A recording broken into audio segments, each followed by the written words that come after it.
Sistem perkemihan merupakan organ vital yang berperan dalam ekskresi dan eliminasi sisa hasil metabolisme tubuh dan dalam keseimbangan dan mereabsorpsi air dan substansi terlarut dalam darah, serta mengeliminasi setiap substansi yang tidak dibutuhkan tubuh. Sistem urinari adalah sistem organ yang memproduksi, menyimpan, dan mengalirkan urin. Sistem ini terdiri dari ginjal, ureter, kandung kemih, dan uretra. Fungsi sistem perkemihan meregulasi volume darah dan tekanan darah dengan mengeluarkan sejumlah cairan ke dalam urin dan melepaskan eritropoietin serta melepaskan renin. Kedua, menstabilkan pH darah dengan mengontrol jumlah keluarnya ion hidrogen dan ion bikarbonat, lalu menghemat pengeluaran nutrisi saat pembuangan nitrogen atau urea dan asam urat, dan membantu hepar untuk mendetoksikasi racun selama kelaparan. Organ sistem perkemihan yang akan kita bahas yaitu ginjal, ureter, kandung kemih, dan uretra. Ginjal adalah organ saluran kemih berbentuk seperti kacang dengan sisi cekungannya menghadap ke medial, terletak di rongga retroperitoneal bagian atas. Cekungan ginjal disebut hilus renalis. Ukuran dan berat ginjal tergantung pada jenis kelamin dan umur. Ginjal pria relatif lebih besar ukurannya daripada wanita. Ukuran ginjal orang dewasa sekitar panjang 11,5 cm, lebar 6 cm, dan tebal 3,5 cm, dengan berat antara 120 sampai 170 gram atau sekitar 0,4% dari berat badan. Ginjal terletak di sekitar vertebra torak 12 sampai lumbal 3. Ginjal kiri lebih besar dari ginjal kanan, dan pada umumnya ginjal pria lebih panjang dari ginjal wanita. Letak ginjal kanan lebih rendah dibandingkan ginjal kiri karena terdapat lobus hepatis dexter.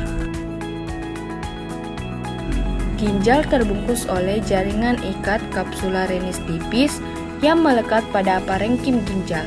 Dalam setiap ginjal terdapat nefron yang berjumlah kurang lebih 1 juta nefron. Ginjal terbagi menjadi dua bagian, yaitu korteks dan medula. Pada bagian korteks terletak superfisial dan terdapat berjuta-juta nefron. Nefron adalah unit terkecil dari ginjal. Medula terletak di legi profundus, banyak terdapat duktuli atau saluran kecil yang mengalirkan ultrafiltrasi urin. Unit fungsional ginjal adalah nefron. Nefron pada ginjal dapat dibedakan menjadi dua jenis, yaitu nefron corticalis dan nefron justamedularis yang pada dasarnya mempunyai struktur dan fungsi yang sama.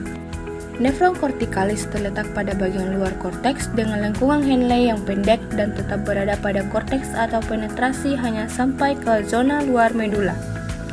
Nefron justamedularis, yaitu nefron yang glomerulirnya terletak di dalam korteks dekat dengan korteks medula dengan lengkungan Henle yang panjang dan turun jauh ke dalam zona dalam dari medula. Saraf ginjal terdiri dari kurang lebih 15 ganglion. Ginjal mendapat persyarafan dari plexus renalis. Saraf ini berfungsi untuk mengatur jumlah darah yang masuk ke dalam ginjal yang berjalan bersamaan dengan pembuluh darah yang masuk ke ginjal. Kelenjar suprarenal di atas ginjal menghasilkan dua macam hormon, yaitu hormon adrenalin dan hormon kortison. Ginjal mempertahankan hemostatis, stabilitas volume, komposisi elektrolit dan osmolaritas sehingga komposisi urin dapat bervariasi. Adapun fungsi dari ginjal, yang pertama mengatur volume air tubuh, kedua mengatur keseimbang osmotik dan ion, ketiga mengatur keseimbang asam basa, keempat mengekskresi sisa metabolisme, kelima produksi hormonal eritropoietin, dan yang terakhir produksi hormonal yang mengontrol tekanan darah. Kemudian penjelasan mengenai ureter, yaitu organ yang berbentuk tabung kecil yang berfungsi mengalirkan urin dari pilum ginjal ke kandung kemih. Setiap ureter pada orang dewasa memiliki panjang kurang lebih 20-30 cm dengan diameter 1,7 cm. Ureter terletak di sekitar organ-organ di perut dan pinggul. Hal ini membuat organ ini mudah terkena dampak gangguan organ lainnya seperti radang, infeksi, dan sumbatan. Ureter dibagi menjadi dua bagian, yaitu pertama ureter pars abdominalis dan yang kedua ureter pars pelvica. Lapisan ureter terdiri dari dinding luar jaringan ikat atau jaringan fibrosa, lapisan tengah atau otot polos, dan lapisan sebelah dalam atau mukosa. Lapisan dinding ureter menimbulkan gerakan-gerakan peristaltik setiap 5 menit sekali yang akan mendorong air kemih masuk ke dalam kandung kemih atau vesika urinaria. Ureter mendapatkan aliran darah dari arteri renalis, arteri spermatica interna, arteri hipogastrika, dan arteri vesikalis inferior.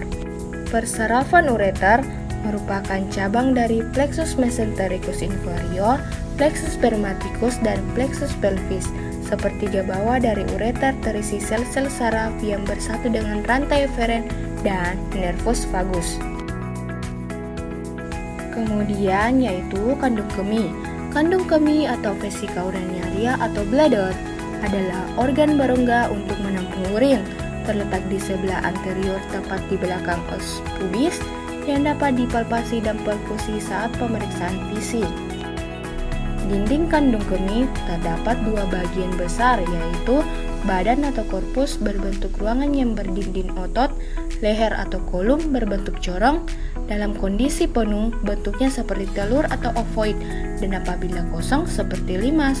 Apex atau puncak vesika urinaria terletak di belakang simfisis pubis.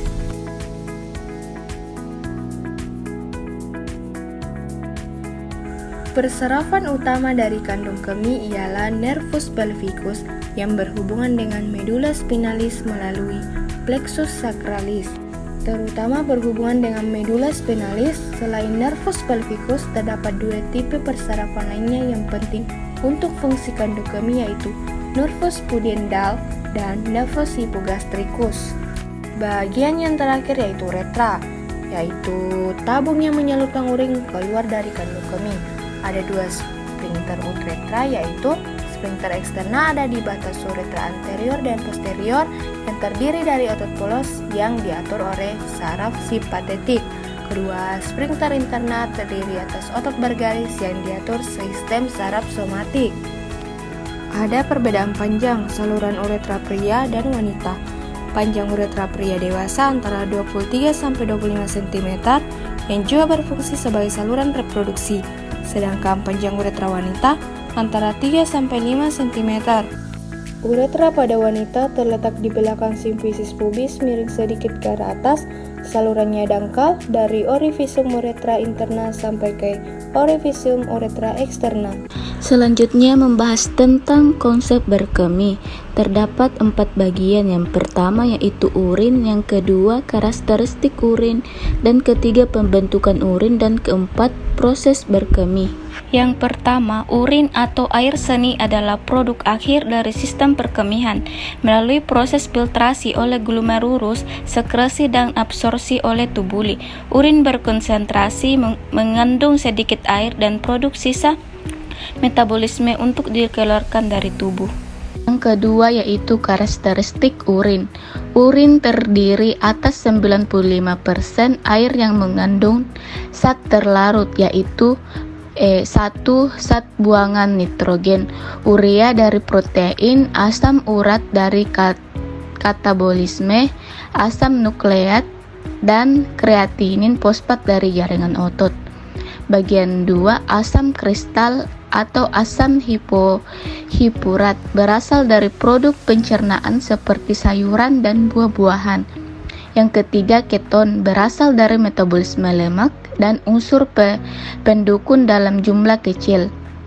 Yang keempat yaitu elektrolit, berisi ion natrium, klor, kalsium, amonium, sulfat, fosfat, kalsium, dan magnesium. Nilai normalnya urin berwarna jernih dan menjadi keruh bila didiamkan, berwarna kuning pucat, kuning pekat.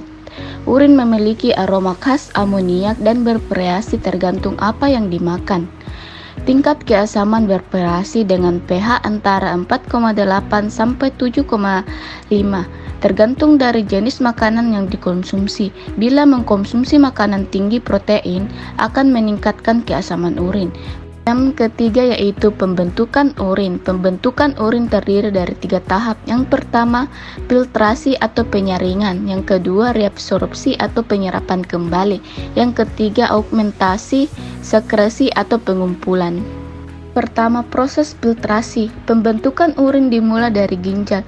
Tekanan darah akan mendorong darah dari arteri renalis melalui membran filtrasi. Darah difiltrasi di glomerulus. Glomerulus akan menyaring air, garam, glukosa, asam amino, urea, dan zat lainnya ke kapsula Bowman. Hasil filtrasi dari glomerulus disebut urin primer, kemudian dialirkan ke tubulus ginjal. Yang kedua, proses reabsorpsi. Setelah proses filtrasi dari glomerulus, terjadi proses penyerapan kembali di tubulus proximal nefron, tubulus distal lengkungan Henle, dan tubulus pengumpul. Sebagian besar hasil filtrasi akan diserap kembali di tubulus ginjal untuk dimanfaatkan tubuh. Setelah itu, air bergerak melalui proses osmosis, yaitu pergerakan air dari konsentrasi tinggi ke konsentrasi rendah. Hasil dari proses ini adalah urin sekunder. Semua glukosa dalam darah yang melewati ginjal umumnya akan diserap kembali. Namun pada pasien dengan diabetes, glukosa darah yang berlebihan akan tetap dalam filtrat atau dikeluarkan bersama urin. Yang ketiga, proses sekresi. Proses sekresi adalah tahap akhir dari pembentukan urin. Saat proses reabsorpsi terjadi, pada saat yang sama, zat sisa dan ion hidrogen mengalir ke tubulus ginjal. Ginjal akan mempertahankan keseimbangan pH asam basa tubuh dengan mengatur jumlah urin dan zat elektrolit yang akan dikeluarkan. Urin kemudian dialirkan keluar dari tubulus nefron ke utera dan tersimpan di kandung kemih. Selanjutnya, urin mengalir ke uretra dan akan keluar saat berkemih. Selanjutnya, membahas proses berkemih. Urin normal yang diproduksi ginjal sekitar 0,5 sampai 2 ml per menit yang dikontrol gelombang peristaltik.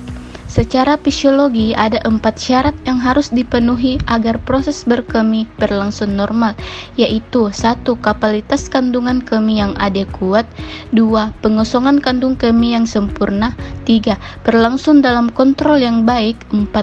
Setiap pengisian dan pengosongan kandung kemih tidak berakibat buruk terhadap saluran kemih bagian atas dan ginjal. Pengaturan proses berkemih terjadi melalui persarafan medula spinalis dan sistem saraf pusat. Pusat bersarafan kandung kemih pada medula spinalis berhubungan dengan pusat miksi yang terletak pada batang otak bagian bawah melalui persarafan aferan dan eferen. Proses berkemihan melibatkan koordinasi yang kompleks antara sistem saraf pusat dan sistem saraf perifer. Proses berkemih adalah siklus pengisian dan pengosongan kandung kemih. Langkah pertama, kandung kemih secara progresif terisi sampai melebihi nilai ambang sekitar 350-500 ml. Otot kandung kemih akan meregang dan mengirim impuls melalui saraf aferan ke medula spinalis. Sinyal ini akan diteruskan sampai pusat berkemih di susunan saraf pusat, kemudian diolah di lobus frontalis, varietalis, dan batan otak untuk selanjutnya diteruskan atau dihambat melalui saraf eferen yang turun kembali ke medula spinalis. Ketika uretra mengalirkan urin, akan mengaktifkan refleks kontraksi kandung kemih sehingga stigma eksternal dan uretra akan berelaksasi dan urin dapat keluar. Refleks berkemih adalah refleks medula spinalis yang seluruhnya bersifat autonomik, tetapi dapat dihambat atau dirangsang di otak. Apabila proses berkemih belum dapat dilakukan, maka otak akan mengirim sinyal untuk menahan rangsangan miksi atau insibisi. Sedangkan bila proses berkemih dapat dilakukan, maka akan timbul perintah pengosongan atau impuls fasilitasi.